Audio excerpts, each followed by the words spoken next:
თუ მუცლის გარშემოწერილობა არ იკლებს წონის კლების პროცესში, დიდი ალბათობით უშვებთ ამ ძალიან დიდ შეცდომას.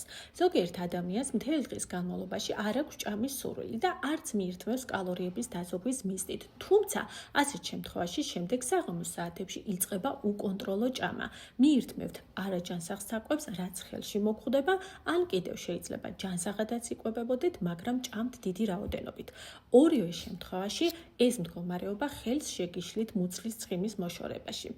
ამიტომ საჭიროა დღის განმავლობაში ვიკვებოთ დაბალანსებულად, გადავანაწილოთ სწორად საკვები და საღამოს საათებში თქვენ არ გექნებათ გამძაფრებული შიმშილის შეგრძნება და მათის კონტროლსაც მარტივად შეძლებთ. მე ვარ მანო, პერსონალური კვების კონსულტანტი. უკვე 11 წელია ამ სფეროში ვმუშაობ. ყველა ადამიანთან ინდივიდუალურად ვაწყობ მენიუს დღის განმავლობაში სწორად გადანაწილებული საკვებით.